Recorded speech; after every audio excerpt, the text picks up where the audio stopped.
If you've been watching, you know we've been trying to bring you unique and interesting interviews to help uplift you during these difficult times. So I'm really excited to introduce you to Austin Carr. He was an all Big Ten wide receiver at Northwestern, and now he's heading into his third season with the New Orleans Saints. Austin, thanks for joining us. This has been an offseason like no other for NFL players like yourself. How have you been staying ready? Jack, thanks for having me. I've been staying ready by making sure I'm rehabbing and getting into the best shape after an ankle surgery, put me on IR at the end of last season.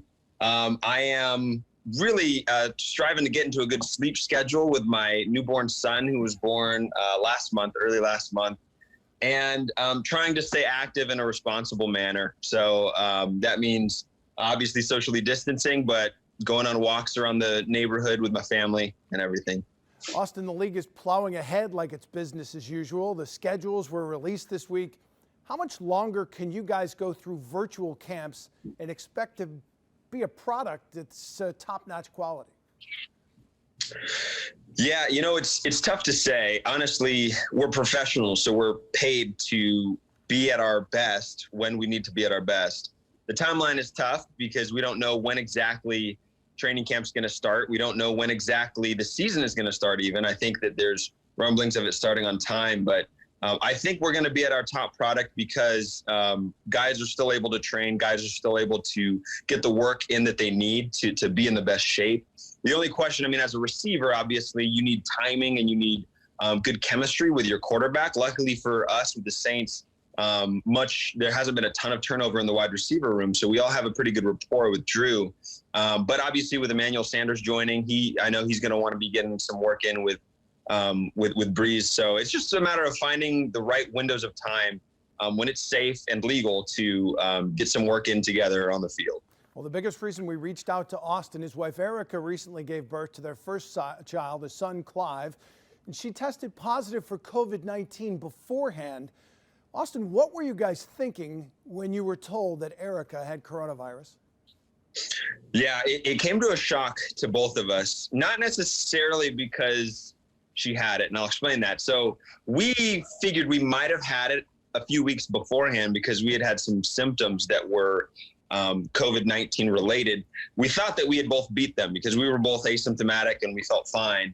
But then she tested positive, and honestly, the news came to us as I think she was adjusting herself in the hospital bed. As we're going through labor, contractions are coming, we're kind of getting in the zone. And I just remember her looking at me with a shocked and almost fearful look on her face. And lucky for us, I was able to be with her. I was able to reassure her, tell her, hey, it's okay. We knew that this was a possibility. And 8-9 hours later, out came Clive. Oh, how is Clive? And how's Erica doing right now? I think they're doing well. Do you want to see them real fast? Sure. Bring them on. I know this segment's about hope and uplifting, things. They're in the room here. I think she just fed Clive. Say hello, Erica. Hello. Erica, how you doing? Doing well. We got baby Clive here. Baby Clive here. He's a big boy. He is a big boy. Yeah, so he is technically at his 1 month appointment in the 100th percentile, 99th percentile of length. That's all 24 some odd inches of him. And then he's like the 97th percentile in weight. Whatever that means, they're telling us that he's very large. So what that first means is respect to mom for pushing him out. I didn't have to do that work. But yeah, you're feeling well though? You wanted to ask? Yep, feel great. Yeah, it was all a great experience. Just had to labor with the N95 mask, which was a little different. None of our classes, pre-birth classes really told us how to labor in a N95, but it worked out. Yeah.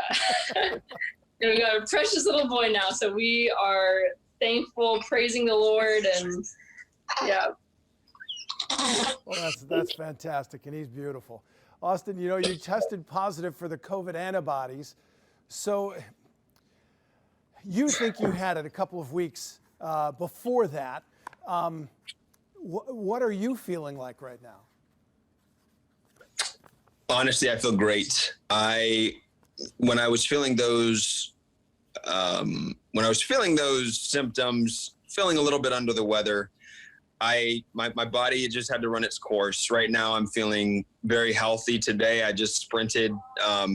This week I've been sprinting for the first time since my surgery, and so my focus has really been on getting back to 100%. But obviously, getting the virus during a pandemic can be a little bit chilling.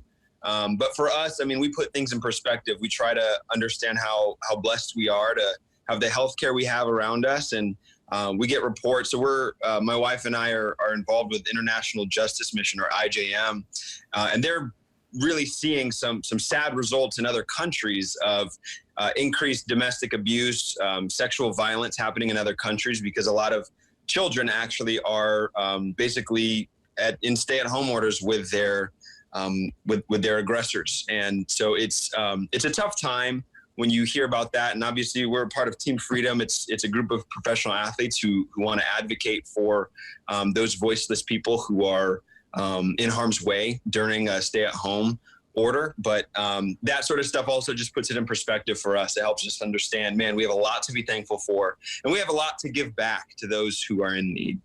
That's a great message. And obviously with what you've gone through, and keeping players safe, keeping fans safe is an issue that as we get ready to bring football back. What's your message to the league if they come and ask you, since you've been through it? Yeah, I mean, I think the league knows it's about fan safety, it's about player safety, and it's about, after those two things, it's about the product on the field. We want guys to be not just, health-wise, as far as a pandemic standpoint, but we want guys to be healthy in their bodies and so on. So I think we need a ramp-up period of time where we didn't have OTAs, and if training camp is truncated, that could affect the product on the field. So I think just making sure that players have the right ramp-up time to give the best product onto the field if need be. But then again, I would say, man, I think there's a lot of guys who are eager to play. There's a lot of guys who realize that, honestly, our profile is not the highest risk in general. Obviously, everyone has their own health things going on, but in general, the NFL athlete is not the highest risk. And if we're able to put the product on the field, I think that's something that gives our country hope. It's something that gives, the little boys and girls, the fans we have, something to look forward to every weekend. And hopefully we'll generate revenue that can also give back and do a lot of good things in our community in response to this pandemic. Austin, if the league asked you to sign a waiver right now, would you be willing to do that? Is it fair for them to ask players to do that? Great question. I think, for me personally, obviously there is a case by case. I would just ask, are all other things generally equal? Are you cutting pay? Are you cutting benefits? I think those are important questions to ask. If all things are equal, I would absolutely sign and I would play.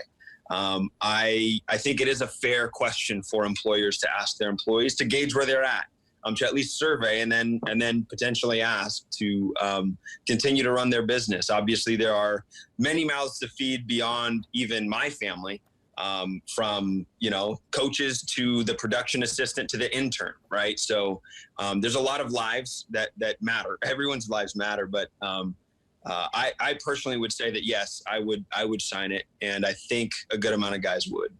All right, you've been through this with your family. What is your biggest takeaway for you? How can people get through this whole coronavirus shutdown and scare that we're going through right now? Yeah. I mean, I would say two things. And I hope they're not like canned answers, but for one, I do think perspective matters. And I mentioned that earlier, where you realize how blessed you are. You realize how tough other people have it.